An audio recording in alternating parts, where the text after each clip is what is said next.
राघव एक साधारण आदमी था। वह एक छोटे से गांव में रहता था, जहां हर कोई उसे उसकी सादगी और भक्ति के लिए जानता था। उसे भगवान पर बहुत विश्वास था। उसकी आस्था इतनी गहरी थी कि वह हर पल भगवान को अपने पास महसूस करता था। हर सुबह वह सूरज निकलने से पहले उठ जाता। उसकी दिनचर्या में सबसे पहले भगवान का ध्यान करना शामिल था। राघव सच्चे दिल से प्रार्थना करता था। उसकी प्रार्थनाओं में एक विशेष प्रकार की शांति और समर्पण होता था। वह फूल और अगरबत्ती चढ़ाता था। उसकी भक्ति अटूट थी। हर दिन वह अपने छोटे से मंदिर में भगवान को अर्पित करने के लिए ताजे फूल लाता था। वह अपने जीवन में भगवान की उपस्थिति में विश्वास करता था। उसे लगता था कि भगवान हर समय उसके साथ हैं, उसकी हर गतिविधि में। राघव ने एक साधारण जीवन जिया। उसका घर छोटा था, लेकिन उसमें प्रेम और शांति का वास था। वह अपने परिवार का पालन पोषण करने के लिए कड़ी मेहनत करता था। खेतों में काम करना हो या दुकान पर, वह हमेशा मेहनत और ईमानदारी से काम करता था। वह हमेशा जरूरतमंदों की मदद करता था। गांव में कोई भी परेशानी में होता तो राघव सबसे पहले उसकी मदद के लिए पहुंचता था। वह सभी के साथ दया और सम्मान से पेश आता था। उसकी विनम्रता और दयालुता के कारण गांव के लोग उसे बहुत मानते थे। राघव का जीवन उनकी आस्था का प्रमाण था। उसकी हर क्रिया में भगवान के प्रति उसकी भक्ति झलकती थी। वह एक सच्चा भक्त था। उसकी भक्ति और समर्पण ने उसे गांव में एक विशेष स्थान दिलाया था, और उसकी कहानी आज भी लोगों के दिलों में जीवित है। भगवान राघव से प्रसन्न थे। वह राघव की भक्ति की प्रशंसा करते थे। वह उसकी आस्था की गहराई को परखना चाहते थे। भगवान ने एक अलग रूप धारण करने का फैसला किया। वह एक भयानक राक्षस में बदल गया। ये राक्षस राघव की आस्था की परीक्षा लेगा।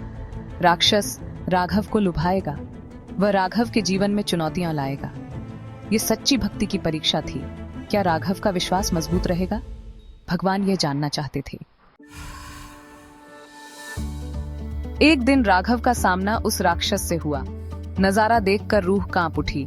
राघव ने एक पल के लिए डर महसूस किया, लेकिन उसका डर जल्द ही विश्वास में बदल गया। उसे भगवान के प्रति अपनी भक्ति याद आ गई। वह जानता था कि भगवान हमेशा उसके साथ हैं। राघव ने राक्षस से कहा, तुम मुझे डरा नहीं सकते। भगवान पर मेरा विश्वास मजबूत है। वह मुझे सभी बुराइयों से बचाता है। राक्षस हंसा। परीक्षा अभी शुरू हुई थी। भाग 4, प्रलोभन। यह कहानी राघव की है, जो अपने सिद्धांतों और विश्वासों के लिए दृढ़ था। राक्षस ने राघव को धन की पेशकश की। सोने के सिक्कों और चमचमाते रत्नों से भरा एक बड़ा सा संदूक उसके सामने रखा। उसने उसे शक्ति और प्रसिद्धि का वादा किया। उसने कहा कि राघव को राजा की तरह सम्मान मिलेगा और लोग उसकी पूजा करेंगे। उसने राघव को सांसारिक सुखों से लुभाया।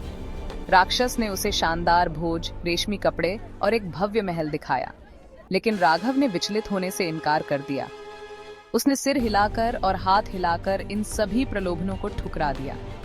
वह जानता था कि ये सब केवल ध्यान भटकाने वाले हैं। राघव ने अपनी आंखें बंद कर लीं और ध्यान में लीन हो गया। उसका विश्वास बिकाऊ नहीं था। उसकी आस्था अडिग थी और वह किसी भी कीमत पर अपने मार्ग से नहीं भटकना चाहता था। राघव ने राक्षस से कहा, मेरी खुशी भगवान में है। उसने प्रार्थना करते हुए कहा कि उसकी सच्ची खुशी और शांति ईश्वर में है। तुम्हारे प्रलोभनों का मेरे लिए कोई मतलब नहीं है। उसने खजाने की मेज से मुंह मोड़ लिया और कहा कि ये सब उसके लिए व्यर्थ हैं। मैं क्षण भंगुर सुखों के बजाय आस्था चुनता हूँ। राक्षस क्रोधित हुआ।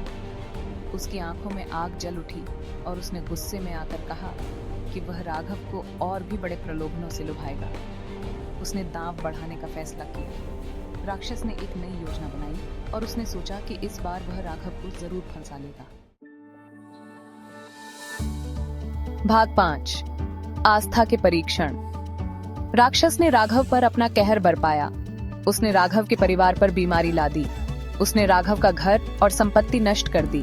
उसने राघव का जीवन कठिन बना दिया, लेकिन राघव का विश्वास कभी कम नहीं हुआ। हर मुश्किल में राघव प्रार्थना करता रहा। उसने भगवान से शक्ति मांगी। उसने कभी भगवान को दोष नहीं दिया। वह जानता था कि भगवान उसकी परीक्षा ले रहे हैं। उनका विश्वास अटूट रहा। भाग 6, रहस्योद्घाटन और इनाम। राघव की अटूट आस्था से प्रभावित होकर भगवान ने खुद को प्रकट करने का फैसला किया। भयानक राक्षस गायब हो गया। उसकी जगह पर ईश्वर खड़े थे, दिव्य ज्योति बिखेर रहे थे। राघव भावुक हो गया। उसने परीक्षा पास कर ली थी। भगवान ने राघव से कहा, मेरे प्यारे भक्त, तुमने असाधारण विश्वास दिखाया है। तुम हर चुनौती में मजबूत बने रहे। मैं आपकी भक्ति से प्रसन्न हूं। भाग 7, आस्था की शक्ति। यह कहानी हमें विश्वास की अद्भुत शक्ति के बारे में बताती है। भगवान ने राघव को भरपूर आशीर्वाद दिया। राघव ने अपने जीवन में कई कठिनाइयों का सामना किया, लेकिन उसने कभी भी अपने विश्वास को नहीं छोड़ा। उसने उसके स्वास्थ्य और उसके परिवार की खुशहाली को बहाल किया। राघव की पत्नी और बच्चे भी उसकी आस्था से प्रेरित थे और उन्होंने भी भगवान पर विश्वास बनाए रखा। उसने राघव को उसका घर और संपत्ति वापस दे दी। ये सब उसकी अटूट आस्था और भगवान की कृपा का परिणाम था। लेकिन सबसे महत्वपूर्ण बात यह है कि उन्होंने राघव को अपनी दिव्य कृपा प्रदान की। राघव ने ध्यान और प्रार्थना के माध्यम से अपनी आत्मा को शांति और संतुलन में रखा। राघव की कहानी हमें एक बहुमूल्य सबक सिखाती है। यह हमें सिखाती है कि सच्चा विश्वास कभी व्यर्थ नहीं जाता। मुश्किलें भगवान की हमारे विश्वास की परीक्षा लेने का तरीका है। जब हम कठिनाइयों का सामना करते हैं तो हमें अपने विश्वास को और भी मजबूत बनाना चाहिए। अटूट विश्वास और लचीलापन का फल मिलता है। राघव की मेहनत और विश्वास ने उसे अंततः सफलता और संतोष दिलाया। कठिन समय में भी भगवान हमेशा हमारे साथ रहते हैं। हमें बस अपने दिल में विश्वास बनाए रखना है और भगवान की कृपा पर भरोसा करना है।